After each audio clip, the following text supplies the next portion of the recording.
कोकण गोवा सोडून वेगळ्या पद्धतीने समुद्र किनारा एक्सप्लोर करायचा असेल तर कर्नाटकातलं गोकर्ण हे ठिकाण बेस्ट. गोकर्ण देवस्थानाबरोबरच या गावाला लागून 5 वेगवेगळे स्वच्छ आणि सुंदर बीच आहेत, ज्यातल्या 3 बीचवर तुम्ही थेट गाडीने जाऊ शकता आणि बाकी 2 बीच समुद्र कड्यावरचा छोटासा ट्रेक करून अनुभवू शकता. हा ट्रेक म्हणजे गोकर्णाचा USP आहे आणि बाकी कुठेही तुम्हाला हा अनुभव मिळणार नाही. मुळात गोकर्ण अजून तितकंसं व्यावसायिक झालं नसल्यामुळे स्वस्तात तिथे राहू आणि खाऊ शकता आणि संपूर्ण 4 ते 5 दिवसांची ट्रिप तुम्ही प्रत्येकी 10,000 रुपयांच्या आत करू शकता. तिथे कसं जायचं, कुठे राहायचं, काय खायचं या व्हिडिओत सांगीन. त्याचबरोबर व्हिडिओच्या शेवटी खर्चाचा ब्रेकअप पण सांगीन, त्यामुळे व्हिडिओ शेवटपर्यंत पाहत राहा. गोकर्णाला पोचायचं कसं? गोकर्ण हे ठिकाण कर्नाटकातल्या उत्तर कन्नडा डिस्ट्रिक्टमध्ये आहे. इथे जर तुम्हाला पब्लिक ट्रान्सपोर्टने जायचं असेल तर कर्नाटक गव्हर्नमेंट म्हणजे KSRTCच्या बसचे खूप सारे ऑप्शन्स आहेत. तुम्ही महाराष्ट्रातल्या कुठल्याही शहरामधून थेट ऑनलाईन बुकिंग करून गोकर्णच्या जवळचा जो मोठा बस स्टँड आहे तो म्हणजे कुमटा आणि कारवार. कारवार हे खूप मोठं शहर आहे गोकर्णाच्या जवळ असणारं. इथे तुम्हाला बसचे खूप सारे ऑप्शन्स मिळतील. तर ते बुक करून तुम्ही थेट वोल्वो बसनी किंवा साध्या ऑर्डिनरी बसनी तिथे पोहोचू शकता. KSRTCची ऑफिशियल वेबसाईट मी डिस्क्रिप्शन बॉक्समध्ये देतोय. जर तुम्हाला ट्रेननी जायचं असेल तर मुंबईवरून कोची किंवा मँगलोरकडे ज्या कोकण ट्रेन जातात त्याचे खूप सारे ऑप्शन्स तुम्हाला मिळू शकतील. त्या सगळ्या कारवार किंवा कुमटा स्टेशनला थांबतात. गोकर्ण रोड नावाचा सुद्धा एक छोटंसं स्टेशन आहे गोकर्णचं, पण तिथे खूप लिमिटेड ऑप्शन्स आहेत. त्यामुळे शक्यतो तुम्ही कारवार किंवा कुमटाच्या ट्रेन प्रेफर करा. जर या लॉंग डिस्टन्स ट्रेन असेल तर 1 ते 1.5 महिना आधी बुकिंग करा, कारण या ट्रेन फुल होतं. जर तुम्ही स्वतःची गाडी घेऊन जाणार असाल तर बेळगाव मार्गे गोकर्णाला जाऊ शकता. बेळगाव मार्गे गोकर्ण मस्त एकदम मक्खन रोड आहे. संपूर्ण जंगलातनं हा रस्ता जातो, त्यामुळे ड्रायव्हिंगचं पण वेगळं सुख आहे. आम्ही बेळगाव मार्गेच गेलो होतो. बेळगाववरून गोकर्णाला पोचायला साधारण 4 ते 5 तास लागतात. गोकर्णामधल्या गोकर्णमध्ये फिरण्यासाठीचा सगळ्यात बेस्ट ऑप्शन एकतर पायी, कारण सगळे बीच खूप जवळ आहेत, नाहीतर सरळ बाईक रेंटवर घ्या. जशी गोव्याला बाईक रेंटवर मिळते तशी तुम्हाला गोकर्ण गावामध्ये मोपेड किंवा बाईक रेंटवर मिळेल 300 ते 500 रुपयांमध्ये. त्यामुळे इंटरनल ट्रान्सपोर्टसाठीचा सगळ्यात बेस्ट ऑप्शन म्हणजे रेंटेड बाईक. गोकर्णाचा सगळ्यात बेस्ट सीझन म्हणजे ऑफकोर्स नोव्हेंबर टू फेब्रुवारी, कारण समुद्राकाठी हे ठिकाण वसलेलं आहे. प्रचंड ह्युमिडिटी आणि उकाडा इथे असतो, त्यामुळे या महिन्यामध्ये खूप प्लेझंट असतं गोकर्ण. पण तुम्हाला जर ऑफ सीझनला जायचं असेल आणि छानपैकी सकाळच्या वेळी आणि संध्याकाळच्या वेळी बीच एक्सप्लोर करायचं असेल आणि निवांत AC मध्ये पडून राहायचं असेल तर आता एप्रिल मे मध्ये सुद्धा तुम्ही गोकर्ण एक्सप्लोर करू शकता. गोकर्णमध्ये नक्की बघायचं काय? ऑफकोर्स गोकर्ण हे ठिकाण फेमस आहे तिथल्या सुंदर बीचेससाठी. गोकर्णमध्ये 5 महत्त्वाचे बीचेस आहेत. एक म्हणजे गोकर्ण गावातला गोकर्ण बीच, दुसरा कुडले बीच, तिसरा आहे ओम बीच, चौथा आहे पॅराडाईज बीच आणि 5वा आहे हाफ मून बीच. हे 5ही बीच खूप स्वच्छ आणि सुंदर आहेत. ते एकमेकांपासून जवळ आहेत, त्यामुळे हे 5ही बीच तुम्ही नक्की एक्सप्लोर करायला पाहिजेत. प्रत्येक संध्याकाळ एका बीचवर तुम्ही स्पेंड करू शकता. या 5 मधल्या कुडले, ओम आणि गोकर्ण बीचवर तुम्ही थेट गाडीने जाऊ शकता. गाडी तुमची तिथे थेट पार्क करून तुम्ही बीचवर जाऊ शकता. पॅराडाईज आणि हाफ मून बीच वर जाण्यासाठी एकतर तुम्हाला ट्रेक करून जावं लागेल किंवा बोटीने जावं लागेल. मी तुम्हाला सजेस्ट करेन की ट्रेक करून जा, कारण तो ट्रेकिंगचा जो मार्ग आहे तो खूप सुंदर आहे आणि तो खूप युनिक आहे संपूर्ण गोकर्णाचा.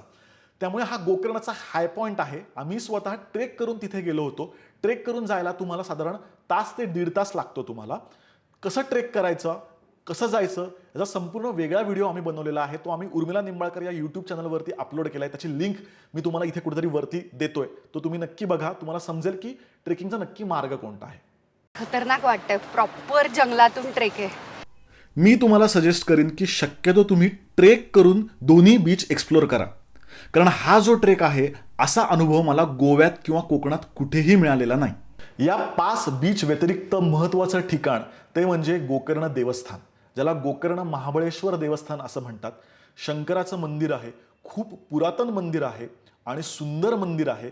आणि मुख्य म्हणजे मंदिराच्या आजूबाजूचा जो परिसर आहे तो टिपिकल एक साऊथ इंडियन देवस्थान असतं तसं आहे. त्यामुळे गोकर्ण गाव सुद्धा एक्सप्लोर करायला खूप इंटरेस्टिंग आहे.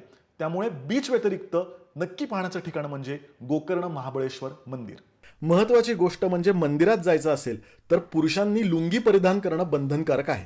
त्यामुळे शक्यतो घरून लुंगी घेऊन जा आणि नसेल घेतली तर मंदिराच्या बाहेर 50 रुपयांमध्ये लुंगी मिळू शकते. पुढचा मुद्दा सांगायच्या आधी मला तुम्हाला सांगायचं आहे, माझं नाव आहे सुकीर्त आणि वेलकम बॅक टू सुकीर्त जी. दर बुधवारी मी ट्रॅव्हल आणि फूडचे वेगवेगळे व्हिडिओज घेऊन येत असतो, त्यामुळे सबस्क्राईब करायला अजिबात विसरू नका. ओके, गोकर्णाला खायचं काय? जर तुम्ही व्हेजिटेरियन असाल तर देवळाच्या आजूबाजूला मुख्य गोकर्ण गावामध्ये तुम्हाला असंख्य साऊथ इंडियन स्पॉट्स मिळतील, ज्यामध्ये south Indian dosa, idli, typical south Indian थाळी हे तुम्हाला एक्सपिरियन्स करता येईल. आणि जर तुम्हाला फिश खायचं असेल किंवा कॉन्टिनेंटल फूड खायचं असेल तर कुडले बीच आणि ओम बीचच्या आजूबाजूला असंख्य बीच शॅक्स किंवा रेस्टॉरंट्स आहेत, जिथे तुम्ही इंटरेस्टिंग फिश किंवा सॅलॅड्स किंवा कॉन्टिनेंटल डिश तुम्ही तिथे ट्राय करू शकता. जेवता जेवता मस्तपैकी बीचचा सुद्धा आनंद घेऊ शकता. गोकर्णमध्ये राहायचं कुठे? गोकर्ण हे गोव्यासारखंच कम्प्लिटली हिप्पी वाईब्स असणारं ठिकाण असल्यामुळे तुम्हाला तिथे असंख्य होमस्टेज आणि हॉस्टेल्स मिळतील. आम्ही राहिलो होतो झोस्टेलमध्ये. झोस्टेल हे ठिकाण थेट समुद्रकड्यावरती आहे, त्यामुळे तुम्हाला इथून डायरेक्ट सी व्ह्यू मिळतो. इथले स्वतंत्र कॉटेजेस पण आहेत, पण at the same time AC dormitory सुद्धा आहेत. त्यामुळे आम्हाला स्वतःला तरी झोस्टेल हे ठिकाण आवडलं, आम्ही 100% रेकमेंड करू. त्याचबरोबर नमस्ते कॅफे हे फॅमिलीजसाठी खूप सुंदर ठिकाण आहे. हे कुडले बीचवरतीच वसलेलं ठिकाण आहे. इथून बीचचा ॲक्सेस खूप जवळ आहे. नमस्ते कॅफे हा रेस्टॉरंट पण खूप छान आहे आणि हे जे रेस्टॉरंट आहे हे थेट बीचवरती आहे, त्यामुळे तुम्ही जिथे राहायला असाल तिथून तुम्हाला थेट बीचवर जाण्यासाठी कधीही बेस्ट ऑप्शन हा आहे राहण्याचा. त्यामुळे नमस्ते कॅफे आणि झोस्टेल ही 2 ठिकाणं आम्ही नक्की रेकमेंड करू.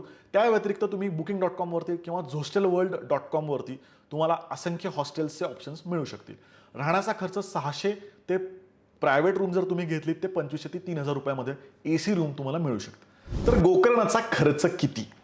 गोकर्णाला एका दिवसाचे राहण्याचे डॉर्मेटरीचे चार्जेस 600 रुपये, म्हणजे AC डॉर्मेटरी तुम्ही घेतली तर पर हेड खर्च 600 रुपये. जर तुम्ही रूम घेतली तर तुम्हाला कुठल्याही हॉटेलची रूम ही 2500 ते 3500 रुपयामध्ये मिळू शकते.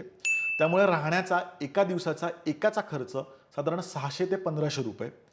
खाण्याचा खर्च 700 ते 800 रुपये एका दिवसाचा एकाचा. आणि जर तुम्ही बाईक रेंटवर घेतलीत तर 500 रुपयामध्ये बाईक, जर तुम्ही 2 जण ती बाईक शेअर करणार असाल तर 250 ते 300 रुपये पेट्रोल आणि बाईकचं रेंट पकडून. त्यामुळे साधारण 1,500 ते 2,000 रुपये एकाचा खर्च एका दिवसाचा, म्हणजे 4 दिवसांचा खर्च 7 ते 8,000 रुपये आणि जायचा यायचा 3,000 ते 4,000. असा करून तुम्ही संपूर्ण गोकर्ण ट्रिप 8 ते 10,000 रुपयामध्ये पर हेड करू शकता. बाय द वे, गोकर्णसारखंच तुमच्या आवडीचं शंकराचं किंवा महादेवाचं तुमच्या आवडीचं ठिकाण कुठलं हे मला प्लीज कमेंटमध्ये सांगा. बाय द वे, उदयपूरची ट्रिप बजेटमध्ये कशी करायची याचा मी एक खास व्हिडिओ केला आहे. तो जर तुमचा बघायचा राहून गेला असेल तर नक्की बघा. आणि त्याचबरोबर हम्पीत नक्की काय बघायचं याचा एक विशेष व्हिडिओ मी घेऊन येतोय, त्यामुळे सबस्क्राईब करायला अजिबात विसरू नका. आणि दर बुधवारी आपण भेटत राहू. तोपर्यंत हॅपी जर्नी.